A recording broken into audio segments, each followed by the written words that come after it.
Assalamualaikum warahmatullahi wabarakatuh. Perkenalkan, nama saya Dian Nur Hasanah dari kelas PAI 3B NIM 20117022.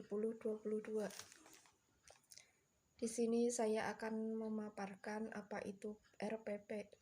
Assalamualaikum warahmatullahi wabarakatuh. Perkenalkan, nama saya Dian Nur Hasanah dari kelas PAI 3B NIM 20117022.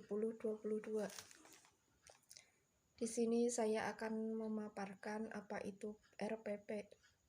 Pengertian RPP. RPP adalah singkatan dari Rencana Pelaksanaan Pembelajaran dalam Pedoman Umum Pembelajaran Kurikulum 2013. Disebutkan bahwa Rencana Pelaksanaan Pembelajaran atau RPP adalah rencana pembelajaran yang dikembangkan secara rinci dari suatu tema materi pokok dari suatu materi pokok atau tema tertentu yang mengacu pada silabus. Tujuan RPP, rencana belajar yang sudah disiapkan, ini biasa disebut dengan RPP, Rencana Pelaksanaan Pembelajaran. RPP ini dikembangkan dari silabus dengan tujuan untuk mengarahkan kegiatan dalam upaya mencapai kompetensi dasar atau KD. Komponen penyusunan RPP. 1. Identitas pembelajaran. 2. Tema atau subtema pembelajaran. 3. Standar kompetensi, kompetensi inti atau tahapan pencapaian perkembangan.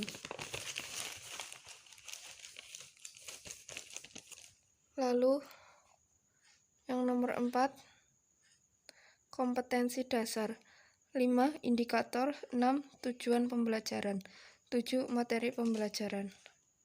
Langkah-langkah penyusunan RPP. 1.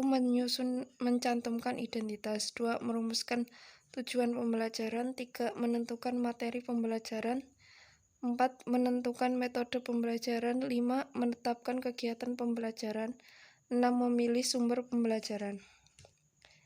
Fungsi prediktif RPP adalah disusun memberikan kemudahan bagi guru dalam melaksanakan pembelajaran karena semua komponen sudah diprediksi sebelumnya. Fungsi RPP bagi guru. RPP pada dasarnya merupakan suatu bentuk prosedur dan manajemen pembelajaran untuk mencapai kompetensi dasar yang telah ditetapkan dalam standar isi atau standar kurikulum. Fungsi pelaksanaan RPP berfungsi untuk mengefektifkan proses pembelajaran agar sesuai dengan yang direncanakan. Pentingnya seorang guru untuk mengembangkan RPP. RPP akan membantu si pengajar dalam mengorganisasikan materi standar serta mengantisipasi peserta didik dan masalah-masalah yang mungkin akan timbul dalam pembelajaran.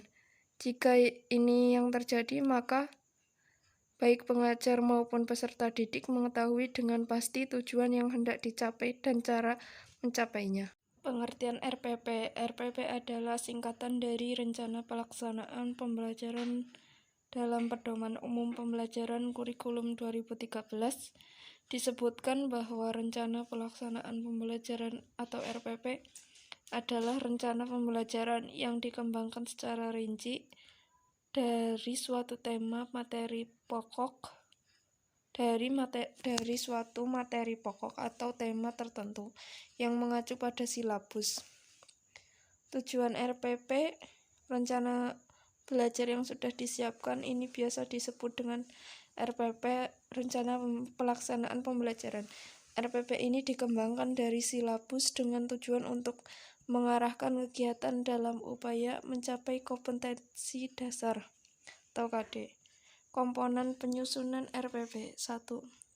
Identitas pembelajaran. 2. Tema atau subtema pembelajaran. 3. Standar kompetensi, kompetensi inti atau tahapan pencapaian perkembangan. Lalu yang nomor 4, kompetensi dasar. 5. Indikator. 6. Tujuan pembelajaran. 7. Materi pembelajaran. Langkah-langkah penyusunan RPP. 1. Mencantumkan identitas. 2. Merumuskan tujuan pembelajaran. 3. Menentukan materi pembelajaran. 4. Menentukan metode pembelajaran. 5. Menetapkan kegiatan pembelajaran.